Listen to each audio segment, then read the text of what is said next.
Yes, y'all. Yours truly, T.Y, hometown hero. The Beautiful Exchange is out now, and we've got him on the phone. What's good, brother? I'm good, man. I'm chilling. How are you doing? Good. Just taking in these new tunes here, fresh off the press since yesterday. Yep. Been a cool couple days so far. Yeah, how's it feel now? Just the feeling of it being out the day after. What's it feel like right now? It's cool. I mean, it's pretty much business as usual. You just keep working. It's out now, so now, if anything, it just gives you something more to push. So it's almost the beginning of the work you have to put in. You know what I mean? I try and look at it as not like a relief, but okay, it's out, so now you got to push. Definitely. It's always that feeling. You want to keep working on new stuff and keep creating, but there's that time that you got to really, really take once you release a project to just get it heard. Get it out to people. Exactly. What's been your best way to get that, to reach your fans, to reach out to people who've been listening to your music? How are you able to get them your music?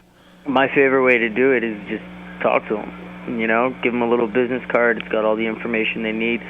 Just have conversations with people. Talk to them on a real level. I think that's easily the best way to do it. I mean, it's the slowest way, but at least that person knows you instead of a link, Definitely.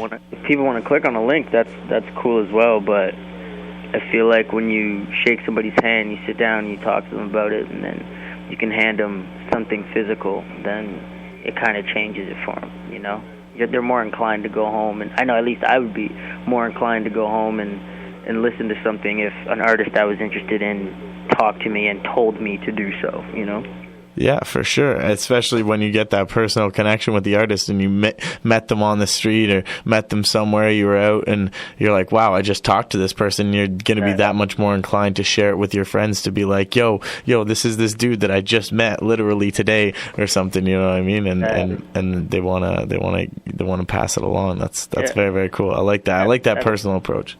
That's what the exchange is supposed to be, So like that's it. You give and take, So that's what the Beautiful Exchange is. It has to go both ways, So it's gotta feel good on both ends for sure. Exactly. Yes. Well, it's out now. The Beautiful Exchange has been exchanged. Do you have you're talking about having hard copies? You got those? Not of yet. Right now we're printing cards just to give people a direct access to the download link. Oh, okay. So if I see you, it's an easy, like, here, take this card. It has all the information you need, and then you can go home, upload it, download it in whatever format you want it, and then it's yours. We'll probably be doing like a listening party, release party to get the funds up to press physicals for people as well, because that's just a part of the game also. Right place, right time. You see somebody, and that's what you give them. Yeah, definitely. Yeah, it's good to have that physical. We'd love to have it here at the radio station too. Have it on the shelves. You know what I mean? Definitely. Yeah, I have it. You'll have it. All right. I like that. Send it out. Right now, though, a good place for people to check out to stream the album is on your SoundCloud page, right? Yeah, it's all on my SoundCloud. You can also Complex premiered it for us. So you could go straight to complex.ca, and then they'll have a nice little write-up about it. And then, it's also featured on my website, yourstrulyty.com, and then you can just listen to it from there and download it as well. Boom. Download it. Get the music into the people's eardrums. Exactly. Get it out there. Put it on your phone, go to your house parties, play it, or listen to it by yourself. I don't care how you listen to it, just listen to it. Take it in, word up. So this project that you've got out now, how long has it taken you? How long has this project taken to put it since its birth to its now conception? What was that process like, and how long did it take? It was about 2 years. The album's been done maybe 3-4 times, and then it's just something's missing, and you go back and touch it up. You do this, you do that. It's hard deciding that something's finished, especially when it's between two people, because there's always that back and forth where, Chef might like something that I don't, or vice versa, and So it's a lot of, when it's hot, and it has to be undeniable, and that's when you know you have a song on the album. The original idea was to make a project where there's no filler. There's no just songs that are on there just to make the project longer. It all has to be a giant single. That was what it was originally supposed to be, and it was supposed to be a lot shorter, maybe half the time. But we started putting some singles out, and it took on to people. People started playing it and really liking it, so we realized that it might not be a bad idea to add some more tracks to it. And then it was back to the studio, and so it was a lot of back and forth. It was never really finished until the very end. I think we turned in the last song maybe a week or two before release. It definitely took a while, yeah. Yeah, it's hard finding the actual time to say, okay, this is done. This is it. I want to talk about your relationship with Chef a little bit. One thing, if I can just request, we can hear your, like, the whatever TV show's playing in the background there. Oh, sure. Yeah. So if you can either just turn it off or just step away from it a little bit so it doesn't bleed through on the interview. But yeah, I wanted to talk. Is that better? Yeah, that's good. I wanted to talk to you a little bit about the relationship with Chef that you have. It's a great thing when two people can come together, the artist who's providing the vocals and the artist who's providing the backing tracks, and make a really good chemistry together and create a project where it's, the producer has that ability to have the sonic range to really have each track flow into each other and just have that dynamic sound that really makes it feel complete, as opposed to having a bunch of different producers with different sounds all clash together. What's that been your experience working with Chef as a producer, the relationship that you guys have? How is it built, and how do you feel like it's come to fruition to make this project? It was just kind of like mutual friends, It was he knew somebody that heard my music, and then I had heard he worked with A-Game a couple years prior, and so like he had been on my radar, you know what I mean? He was just a dope producer. So when we got the chance to sit down and really work together, we were already familiar with each other, so it was simple. We liked the same type of music, we had the same type of ideas, we're kind of similar people, so it was a very easy thing to like get the ball rolling. It was just, I think the second session we were together, we did Hands Are Tied, and it was just a one day, just in and out type of thing. So when it's that easy to work with somebody, it's easy to just become friends, and it makes for a better work environment. There's no ego, there's no you should do this or you shouldn't do that. It's just get in there and just make some stuff that you like, So it was a good situation, Yeah, it's hard to find that, especially nowadays with producers where you meet, like, I'm sure you as an artist, even getting your music out there, get inundated with the amount of producers reaching out to you being like, yo, buy my beat, yo. $100, $150, and you look at their resume or like their history of beats, and you're like, bro, you've been producing for like a year, and your stuff is garbage. Like, how are you going to ask me to pay for beats? And that's a tip that I've been on lately with producers and people that I work with in general, is just like, yo, if we're going to make quality music together, the best way to do that is when we're not really talking about dollars and cents. We're just making sense on the music. Exactly. So yeah, no, that's a blessing when you can do that. I think that's the best way to put together a solid project, something that's a labor of love and something that comes from the heart, and you can both really feel it and push it in the same respect and be like, we're both winning when we produce this and get this created together. It's going to benefit everybody. I agree. Yeah, it was just about getting a dope project out to people. Like, let's just make something cool that's undeniable. You know what I mean? So that, and I'm hoping that's what happened. Word up. Definitely. I think so far from what I've heard, it's sounding pretty undeniable, bro. It's good stuff, and I've been hearing really good things about you just from other people who have talked to me about either meeting you or listening to your music and stuff. They're always like, yo, really good stuff and a really good dude. So, it's good to have that kind of good rapport throughout the community in this hip-hop game, in anything, really. Definitely. Thank you. No doubt. So, you're repping Hamilton area right now, right? Yes, sir. Born and raised. Hamilton. Yes. I was just down there the other day. One of my homies was saying some guy in Hamilton just released like this track that was all about Hamilton. I have to figure out what that was. Yeah. I don't know. Hamilton, Steel City. So, what are some of the other artists that you grind with out there in the Hammer? Hamilton's pretty big, man. I mean, it's not huge. It's obviously not Toronto, but there's people that are putting in work. You know, like there's Population Control's doing a lot. Slur's doing a lot. Chris Octane can put on a beautiful party. There's artists all over the place. There's Kyle Stewart, Junior Bebel. There's probably my favorite is like the Boscat Clique. They're all a bunch of homies of mine as well. And I mean, you know, going forward, I'm not sure where they're going, but even individually, they're all pretty dope. Actually, 88 just put out a project called Foreign Waves 3, which was pretty tight.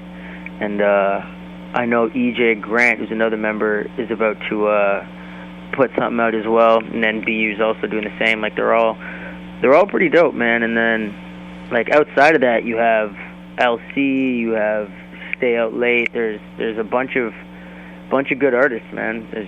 There's actually the other day I was doing a show with there's a dude from Hamilton, Hashi the Mouthpiece. Of course. Yeah, it's just crazy, man. It's crazy. It's good. It's a good scene.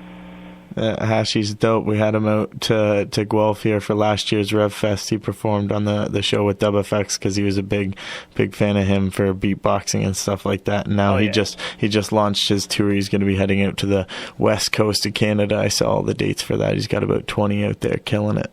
Yeah. He's good peoples, man. He's definitely good people. Yeah, that's cool, man. That's good. Good list of artists in the scene to be connected with. And yes, I know what you mean on the fact that like it's a big city. It's not Toronto, obviously, but there's a lot of people in that city that are working really hard and grinding and putting on for the scene. Are you busy next Saturday? I'm not, like this coming Saturday or the following? Yeah, like the one following coming up, like the 25th. I'm not 1,000% sure. I don't think so. All right. Well, if you're not busy, definitely come out to the show that we got going on with Mayday from Strange Music. We're going to be at Club Absinthe on the 25th there. Oh, down here in Hamilton? Yeah. Okay, cool. Yeah, that sounds dope. Yeah, so if you want to come out, if you're not doing anything, hit me up and I'll pop you on that G list, homie. Yeah, no doubt, for sure. You know what it is. Yes, man. That's cool. Hamilton. I love that city. I love the vibe there. One thing I wanted to get from you a little bit was just talking about, you know, what are some of the artists that have influenced your sound and influenced you to do what you're doing and get in this rap game? I mean, to start rapping initially was probably Eminem. He's probably one of my earlier biggest influences, and then it just kind of spiraled out of control from then. It went to 50, it went to The Game, it went to Biggie Smalls, it went to Jay-Z, it went to Nas, it went to... I wanted to get a bit of everything once I decided it was what I wanted to do, you know? So, I mean, even now, there's still a couple dudes that really jump out to me. Dom Kennedy's dope, Chance the Rapper's dope. Like, it's just... I don't know. Rap is a weird genre where I don't like to listen to it too much. I think it's too easy to sound like your favorite rapper just because, like, unconsciously sound like your favorite rapper just because you've heard him so many times. Mm-hmm. You know what I mean? So I try not to dive in too heavy, but, I mean, yeah, there's the obvious Kendricks, the J. Cole's, the whoever's, and they're all pretty dope. But, yeah, as far as getting into it, it would be more the Kanye's, the Jay-Z's, the Eminem's, dudes like that, you know. Word up. I like the list. That's cool. The one name that I was like searching for was J. Cole, because when I heard that, especially that track with Rich Kid, I was like, I feel like there's a strong like J. Cole. You're like feeling him at the time that you were making that record. Yeah, Cole, he's dope, man. I'm a fan. I've bought every album, so yeah, he's dope. He's real dope.